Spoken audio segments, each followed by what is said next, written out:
sobre o poder da cruz, sobre o significado da cruz. Certa feita eu recebi uma ilustração, e nessa ilustração havia a figura de um excelente nadador. E esse excelente nadador desenvolveu um jeito que era, antes do seu salto, antes da sua prática esportiva, ele corria até a piscina e mergulhava o dedão do pé e molhava. E alguém intrigado pergunta: por que você assim o faz? Por que você faz isso?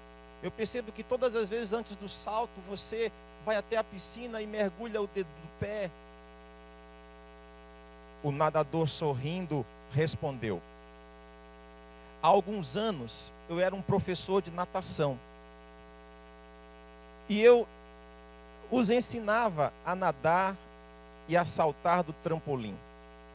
Certa noite eu não conseguia dormir e fui até a piscina para nadar um pouco. Não acendia a luz, pois a lua brilhava através do teto de vidro do clube. Quando eu estava no trampolim, vi minha sombra na parede da frente. Com os braços abertos, minha imagem formava uma magnífica cruz. Em vez de saltar, fiquei ali parado, contemplando minha imagem. Nesse momento, pensei na cruz de Jesus Cristo e em seu significado. Eu não era um cristão, mas quando criança aprendi que Jesus tinha morrido na cruz para nos salvar pelo seu precioso sangue. Naquele momento, as palavras daquele ensinamento me vieram à mente e me fizeram recordar do que eu havia aprendido sobre a morte de Jesus. Não sei quanto tempo fiquei ali parado com os braços estendidos. Finalmente desci do trampolim e fui até a escada para mergulhar na água. Desci a escada e meus pés tocaram o piso duro e liso do fundo da piscina. Haviam esvaziado a piscina e eu não tinha percebido. Tremi todo e senti um calafrio na espinha. Se eu tivesse saltado, seria meu último salto. Emocionado, ele continuou e dizia: naquela noite, a imagem da cruz na parede salvou a minha vida. Fiquei tão agradecido a Deus que ajoelhei na beira da piscina, confessei os meus pecados e me entreguei a Ele, consciente de que foi exatamente em uma cruz que Jesus morreu para me salvar. Naquela noite fui salvo 2 vezes. E para nunca mais me esquecer, sempre que vou até a piscina, molho o dedão do pé antes de mergulhar. Irmãs e irmãos, nós vivemos e lidamos com tantos símbolos estão presentes na nossa caminhada, na nossa vida. Nós próprios nos representamos, nós próprios expressamos quem somos e o que somos através de gestos, de símbolos. Entre os próprios casais se estabelecem gestos e maneiras de comunicação. Entre pais e filhos, gestos e símbolos de comunicação. Todas as sociedades em todos os tempos desenvolveram algum método, alguma forma, alguma maneira de simbolicamente expressar quem eram. Nós lidamos com símbolos e vivemos a força desses mesmos símbolos. Eu estava essa semana pesquisando sobre a cruz e sobre as suas formas, sobre os seus significados, sobre a sua representação. E eu encontrei 102 classificações, segundo as suas formas. 102 maneiras, 102 formas, 102 símbolos que retratam e que falam, comunicam, que expressam o sentido da cruz. Falar de cruz nessa manhã é lembrar pedagogicamente, didaticamente, espiritualmente, daquilo tudo que Jesus fez e realizou por cada um de nós. Mas quando olhamos para a cruz, percebemos algo muito interessante. Jesus não foi o único a ser crucificado numa cruz, a ser colocado numa cruz. Tantos outros mártires também experimentaram e passaram por essa agonia, por esse momento tão terrível. Durante essa semana eu fui convidado e em 3 ocasiões distintas eu estive falando sobre o significado da Páscoa. Fui a 3 lugares diferentes aqui em Cascavel essa semana, a convite de pessoas para que eu pudesse falar sobre o significado da Páscoa. Chamou-me muita atenção o que um dos funcionários dessa empresa, em uma dessas empresas, depois de termos conversado sobre a Páscoa, ele volta-se para mim, tira de dentro da camisa um pertence, olha para mim e diz: algumas pessoas me disseram que carregar isso daqui é uma maldição. O que o senhor acha? Ele tinha um crucifixo. E eu fiquei pensando no valor e no significado daquele instrumento, daquele elemento, daquela imagem, daquela representação, como a humanidade tem pensado, tem vivido, experienciado a cruz. Muitos mártires experimentaram a cruz.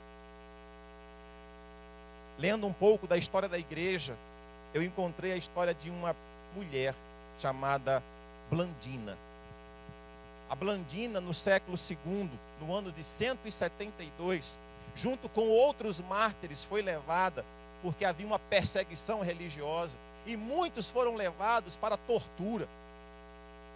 E a Blandina ali estava também. E muitos imaginavam, pelo fato de ser mulher frágil, logo, facilmente ela negaria a fé para salvar-se, porque essa era a intenção daqueles que ali estavam. Torturavam, afligiam, perturbavam, machucavam, feriam, com o objetivo de que aqueles homens e mulheres negassem a própria fé. Então alguns foram levados para o calabouço, torturados. Blandina desde a manhã até o final da noite sendo torturada, mas não negava, a ponto dos carrascos se revezarem, porque cansavam de tanto torturá-la. Tomados pelo cansaço e percebendo a impossibilidade de perceber nela a negação, então ela é levada para a arena, e ali é colocada no madeiro, e é colocada diante de feras. Os outros que ali estavam foram dilacerados, destroçados. Os leões não tocaram em Blandina. Então ela é voltada à cela, novamente judiada, mas não negava. É levada novamente ao circo, ao picadeiro. E ali, então, ela é jogada num tacho de óleo quente para ser fritada. E ali, desfalecendo, ela não nega. E é feita a pergunta se ela negava Jesus, ela disse que não negava. Então ela é tirada do tacho e é jogada aos touros, que a jogam para cima, que a jogam para um lado e a jogam para o outro. E ainda assim ela não nega. E as autoridades políticas, religiosas, então decidiram que ela seria degolada. Quando olhamos para a cruz e para o martírio e sofrimento de tantos que sofreram por causa da fé e por causa do amor a Jesus, se talvez eu e você estivéssemos na cruz, e se fôssemos colocados na cruz, seríamos mais uma personagem, mais um levado à cruz, mais um sacrificado, mais um martirizado, mais um que sofreu, mais um que experimentou a dor em virtude da fé em Cristo Jesus. Mas quando olhamos para aquela cruz do Gólgota, do Calvário, entendemos ali um significado, não no objeto em si, mas um significado na pessoa que ali estava. Quem estava? Uma morte cruenta, uma morte horrenda, uma morte de um mártir, sim, mas a morte do Emanuel, do Deus conosco. A cruz ganha um significado, ganha uma relevância, torna-se ímpar, torna-se diferente, porque quem morria naquela cruz? segundo o profeta Isaías, no capítulo 53, de uma maneira muito fantástica, nós encontramos ali o profeta dizendo que ele foi moído, traspassado, judiado, escarnecido. Quem ali estava era o Filho de Deus, o Emanuel. E conforme o apóstolo Paulo, no versículo 9 que lemos, ali estava corporalmente a plenitude da divindade. Corporalmente ali estava o poder de Deus revelado na pessoa de Jesus. A cruz ganhou um significado e uma centralidade, e tudo mais se tornou periferia ao redor da cruz, porque a cruz agora torna-se o centro da minha vida, da sua vida, da nossa vida, da vida da igreja. A cruz torna-se o centro em virtude daquele que morre na cruz, e quem morria na cruz era o Senhor Jesus. Quem morria na cruz de maneira dramática era o Filho de Deus. Aquele que, conforme o profeta Isaías, no capítulo 40, de uma maneira muito fantástica, eu gosto desse texto, o profeta Isaías, no capítulo 40, no versículo 12, diz que aquele que estava na cruz era aquele que na concha da sua mão mediu as águas e tomou a medida dos céus a palmos, que recolheu os montes nas mãos. No versículo 15 diz que as nações são como um pingo num balde. No versículo 22, é aquele que está assentado sobre a redondeza da terra. É aquele que estende uma cortina de estrelas. E conforme o Salmo, e o salmista no Salmo 147 diz, aquele que conhece todas as estrelas, chamando-as pelo nome.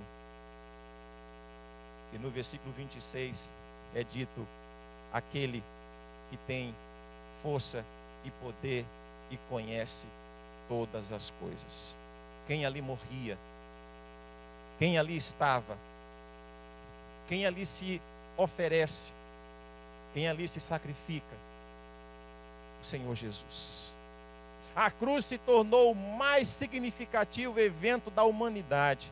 A cruz está no centro de tudo, por causa da pessoa bendita e maravilhosa de Jesus. Mas muitos não entenderam, muitos ainda não compreenderam quem morrera na cruz. Muitos ainda guardam o objeto cruz, mas não entenderam o significado da cruz para as suas vidas. Então, nessa manhã, irmãs e irmãos, manhã de ressurreição, manhã de celebração, manhã de regozijo, manhã de festa, eu quero meditar nesse tema. É tempo de entender a cruz. É tempo de entender a cruz. É tempo de entender as bênçãos e as múltiplas bênçãos da cruz.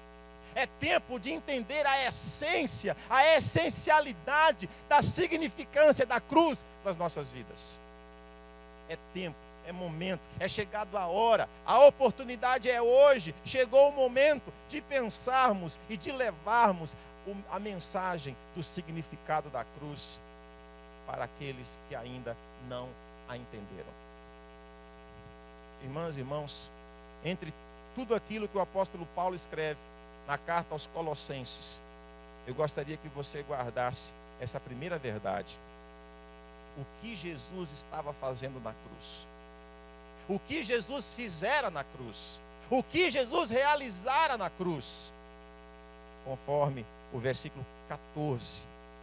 Tendo cancelado o escrito de dívida que era contra nós e que constava de ordenanças, o qual nos era prejudicial, removeu inteiramente, encravando-o na cruz. Irmãs e irmãos, em 2006, circulou um filme chamado Clique. E nesse filme, um arquiteto sobrecarregado, cansado, casado com filhos, mas sobrecarregado, cansado, vai até uma loja E ali ele encontra um controle remoto. E com aquele controle remoto, ele consegue avançar, retroceder, ir no passado, voltar do passado. É ficção, é verdade. Eu e você não temos o poder de mudar o passado. Eu e você não temos a capacidade de alterar ou de mudar. Quem aqui já não, talvez não tenha pensado, como eu gostaria de apagar coisas que eu falei, que eu fiz e que eu realizei no meu passado.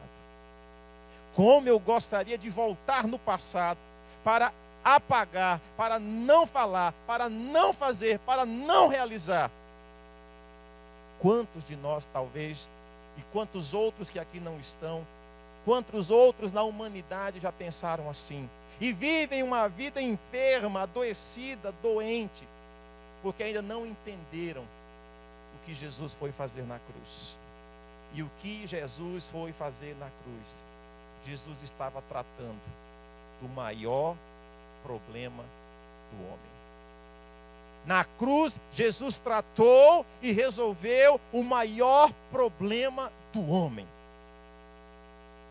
Irmãs e irmãos, na cruz, Jesus tratou das minhas crises morais, das suas crises morais.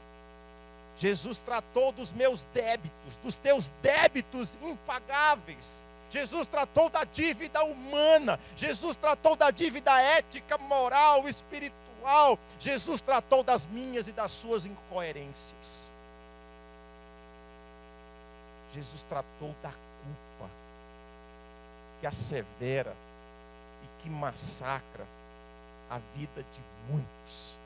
Jesus tratou daquele eu faço, mas não quero fazer. Jesus tratou daquilo que eu sou e não queria ser. Jesus tratou dos caminhos que caminhei, que não deveria ter caminhado, não deveria ter andado. Jesus tratou das minhas e das suas tortuosidades, das minhas manias, do meu mau caráter, da minha perversão, da minha incapacidade de viver e de fazer a vontade daquele que me amou até o limite máximo.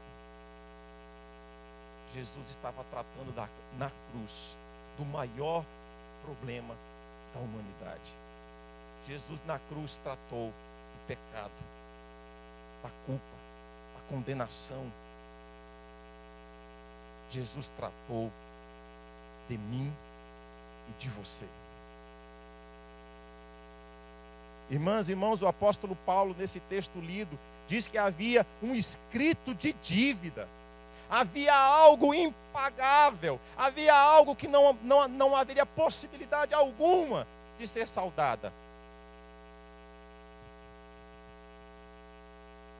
Havia uma lista imensa de coisas contra mim, contra você e contra nós. Existia uma lista impagável de coisas que somos, falamos e fazemos.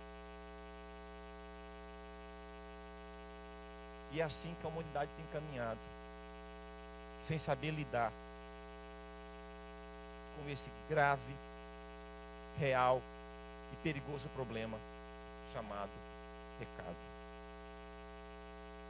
E não é à toa que muitos, por não saberem lidar e por não conhecerem o que Jesus fez na cruz, quando tratou do pecado e cancelou o escrito de dívida, mas muitos não sabem isso ainda. Muitos não entenderam isso ainda. Muitos não vivem isso ainda.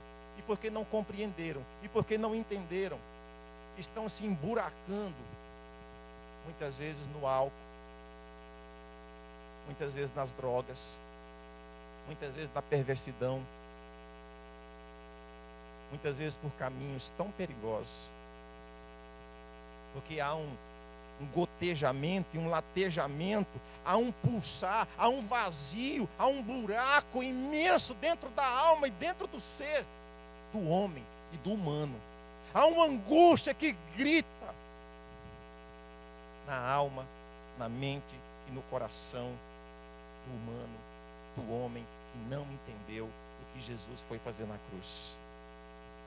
Mas nessa manhã, irmãs e irmãos, quando eu olho para o versículo 14, eu encontro um Jesus que foi à cruz para resolver esse problema meu, esse problema seu, esse problema nosso, esse problema da humanidade. Jesus foi para a cruz para cancelar o escrito de dívida que era contra nós, o que nos era prejudicial. O texto diz que Jesus o removeu.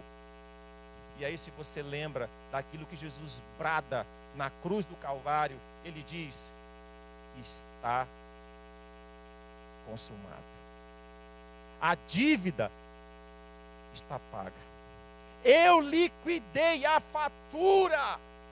Eu rasguei, liquidei o débito. Por esses pecados eu morri e ressuscitei. E não há mais acusação contra aqueles que creram e receberam o poder que emana da cruz de Cristo Jesus. Quem assim já compreendeu, quem assim já entendeu o significado da cruz, tem a possibilidade de uma vida nova, sem o peso, sem o esmagar da culpa do pecado. Mas, irmãs e irmãos, muita gente não sabe disso. Muita gente ainda não entendeu isso. E porque não sabe, e porque não entende, o apóstolo Paulo diz no versículo 8º, que são pessoas que levam a vida e que tentam viver a vida praticando filosofias de autoajuda, de autoaperfeiçoamento. Cuidado que ninguém vos venha enredar com a sua filosofia e vãs futilezas, conforme a tradição dos homens, conforme o rudimento do mundo, e não segundo Cristo. Quem não compreende a cruz, quem não vive a cruz, quem não recebeu a cruz, quem não entendeu o sacrifício de Jesus, leva uma vida e vive uma vida baseada, pautada em práticas filosóficas de autoaperfeiçoamento. São pessoas que pensam, que imaginam que poderão fazer, que poderão acontecer, que poderão realizar, irão ficar de pé diante de Deus, mas não ficarão. Porque não é ação meritória. Não é o fazer meu, seu e nosso. É graça, é a graça de Deus revelada na cruz que me permite ficar em pé diante de Deus. Só quem entende a cruz entende o que é amor e o que é graça. Mas quem não entende a cruz, segundo o apóstolo Paulo, no versículo 11, são pessoas que levam a vida em práticas automutilantes. Durante essa semana foi o que eu mais vi nos jornais, na televisão. Pessoas se automutilando, pessoas que se ferem, pessoas que se cortam, pessoas que se retalham, gente que não gosta de si, porque não entende o que Jesus fez na cruz. E aí se rasga, se fere, se mutila, coloca pesos nos ombros, sobe escadas, flagela o corpo, sacrifica. O sacrifício já foi feito. Jesus já o fez na cruz. Não há mais necessidade de práticas mutilantes, de autoajuda, de subir escadas, de chicotear, se lancetar, de se ferir. Não há mais necessidade. Mas aqueles que ainda não entenderam o significado da cruz, segundo o apóstolo Paulo, no versículo 16 e no versículo 17, são pessoas que levam a vida num profundo legalismo religioso. Irmãs e irmãos, versículo 16: ninguém, pois, vos julgue por causa de comida e bebida, ou dia de festa, ou lua nova, ou sábado, porque tudo isso tem sido sombra das coisas que haviam de vir. Quem não entende a cruz, quem não entende o sacrifício de Jesus, se torna um legalista espiritual. Ou é isto, ou é aquilo. Ou é aquilo, ou é isto. A Cecília Meirelles tem um texto fabuloso com o título Isto ou Aquilo.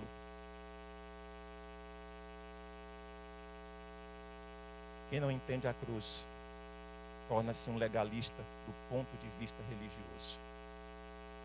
E todo legalista é alguém que não entendeu em profundidade e extensão o significado da cruz. O que Jesus fez na cruz. Quando nós não entendemos a cruz, irmãs e irmãos, quando a cruz não é entendida na sua plenitude, na sua beleza, segundo o apóstolo Paulo, nos versículos 18 e no versículo 19, tem muita gente que não entendeu ainda a cruz e leva a vida e vive uma vida subserviente dos outros. Tem muita gente vivendo de forma subserviente, sendo servos dos outros, conduzidos pelos outros, dependente de outros, precisando de mediadores, precisando de gurus espirituais, precisando de guias, de médios. Quando entendemos a cruz, irmãs e irmãos, quando compreendemos a cruz, acabam-se os gurus. Quando eu e você entendemos a cruz, entendemos o que Jesus fez na cruz, acabam-se os mediadores. Você não mais precisa de guia, de santo, de santa, de médium, de espírito intermediário. Você não precisa de mais ninguém. Sabe por quê? Porque o véu foi rasgado. E eu e você temos livre acesso à presença de Deus. A cruz trouxe espaço. A cruz trouxe acesso. Acabaram-se as muletas e acabaram-se os guias. Porque nós temos o livre caminho ao coração do Pai.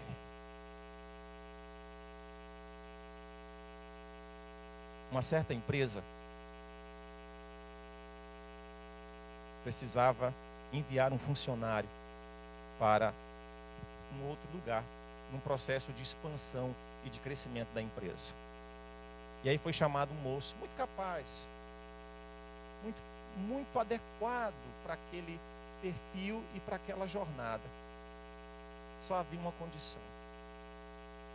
O seu supervisor o chama e diz: você está sendo selecionado, foi indicado, o teu perfil é o que nós queremos, só tem um problema. Você não pode ser cristão. Você não pode professar a fé em Jesus. Eu te dou 3 dias para pensar. E ele foi pensar durante esses 3 dias. Era tudo o que ele queria. A melhor proposta que alguém poderia receber. O melhor salário. O melhor projeto de vida. E aquele jovem pensou. E ao final do 3º dia, ele chega para o seu supervisor e diz: eu decidi. Eu aceito a proposta. E aí o supervisor então olha para ele e diz assim: pode passar no RH e assine a sua demissão. Ele ficou perplexo. Como assim? Eu preciso de gente de caráter e de confiança e de personalidade. Se você é tão fácil de negar a fé que você diz que tem em Jesus, você não serve para ser funcionário nessa empresa.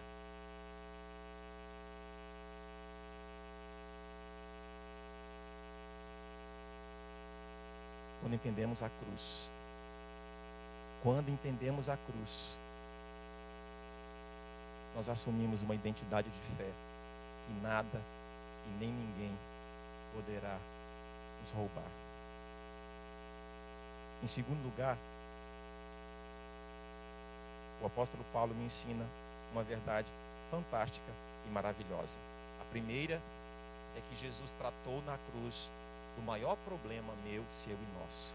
Jesus tratou do pecado. E a Bíblia diz que ele cancelou o escrito de dívida que pesava contra nós. Jesus cancelou.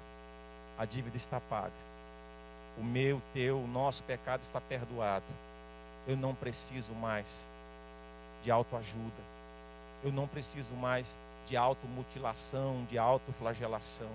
Eu não preciso mais de guias, de gurus. Eu não preciso mais de sacrifício, porque Jesus o fez de maneira perfeita. Olha o versículo 10, irmãs e irmãos, que coisa fantástica. Também nele estáis aperfeiçoados. Eu não sou perfeito, você também não é. Mas quando Deus olha para mim e para você, através da cruz, na pessoa de Jesus, Ele nos vê aperfeiçoados por causa de Jesus. Olha o versículo 13, que beleza. E a vós outros que estáveis mortos pelas vossas transgressões e pela incircuncisão da vossa carne, vos deu vida juntamente com ele, perdoando todos os nossos delitos. Tem gente que não sabe disso, que o seu pecado está perdoado. Tem gente que não sabe isso, que Deus em Jesus nos vê aperfeiçoados. E por isso vive uma vida de sofrimento, de angústia, de dor, de lamento, de vazio, de busca, de procura e de não encontro. Porque é somente compreendendo a cruz de Jesus que se alcança vida, como o próprio texto diz, abundante. Em segundo lugar, irmãs e irmãos, o que Jesus foi fazer na cruz, além de tratar com o maior problema do homem, meu, seu e nosso? Jesus foi à cruz. Jesus foi à cruz para vencer os maiores inimigos do homem. Jesus foi à cruz para vencer os maiores inimigos do homem. Versículo 15. E despojando os principados e as potestades, publicamente os expôs ao desprezo, triunfando deles na cruz. O texto fala de principados, o texto fala de potestades. Como o próprio pastor Edinaldo disse, eu trabalho com as crianças, eu ministro ao coração das crianças. E durante esse mês inteiro, eu encontrei um símbolo, uma logo, uma ideia. E eu trabalhei todos os domingos com as crianças. Era um símbolo que na lei de trânsito é o proibido. E alguém, de uma maneira muito sábia, colocou no centro daquele círculo um coelho e colocou uma faixa proibido. E colocou um escrito dizendo assim: não troque o cordeiro pelo coelho. Não troque o cordeiro, nas palavras do João Batista, eis o cordeiro de Deus que tira o pecado do mundo. Eu disse para as crianças esse ano: não troque o cordeiro pelo coelho, porque Jesus é a nossa Páscoa. Jesus venceu os maiores inimigos do homem. E para falar para criança, eu lembrei-me do C.S. Lewis, Crônicas de Nárnia. O leão, a feiticeira e o guarda-roupa. Uma fábula, mas com uma aplicabilidade fantástica. Aslan, o leão, bondoso, amigo, cordial. Mas havia uma feiticeira, com seres disformes, incompletos, que lutavam contra e queriam dominar Nárnia. E eles prendem Aslan. Ele é capturado. Ele é esticado sobre uma mesa de pedra. A sua juba é arrancada. É desprovido da sua realeza. E ele é sacrificado.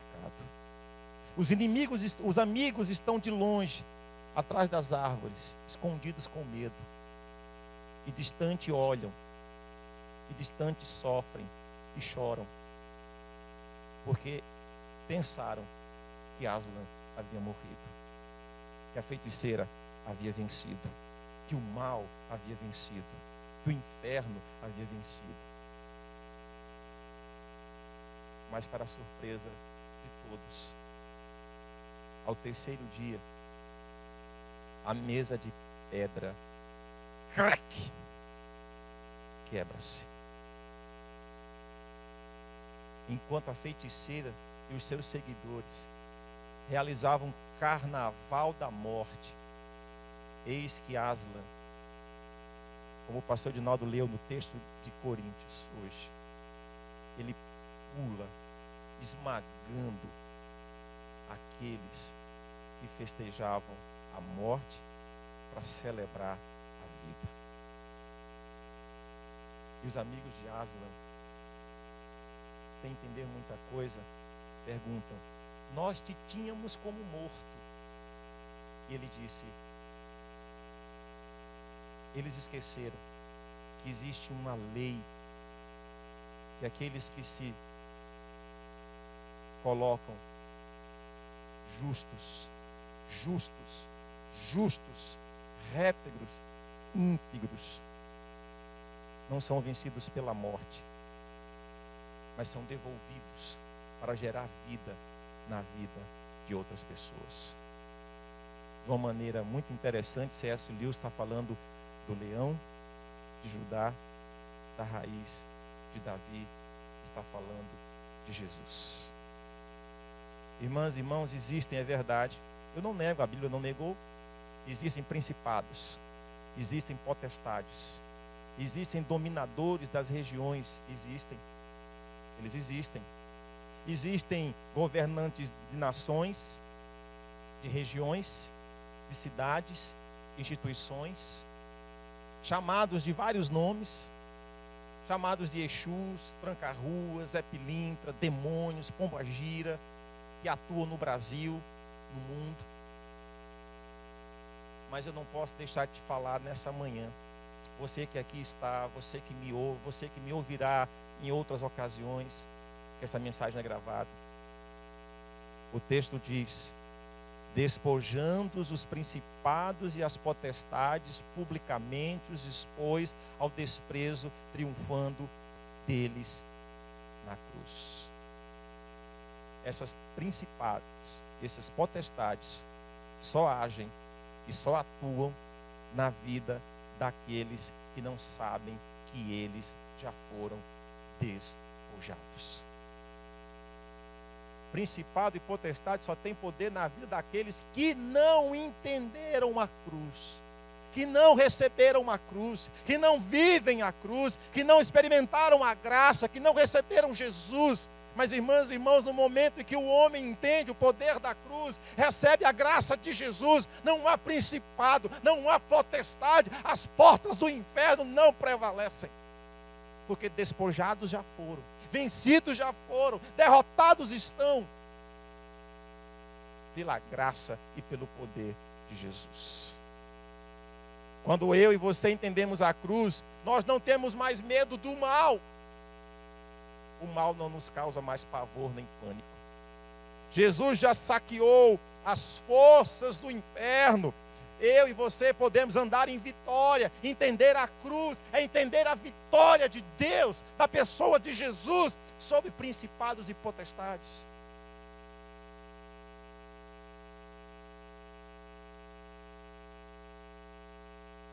Irmãs e irmãos, a cruz precisa ser deixada como símbolo vazio em si mesmo. A cruz precisa deixar de ser um crucifixo pendurado no peito, no pescoço, carregado como um amuleto, como alguma coisa que tivesse poder em si mesmo.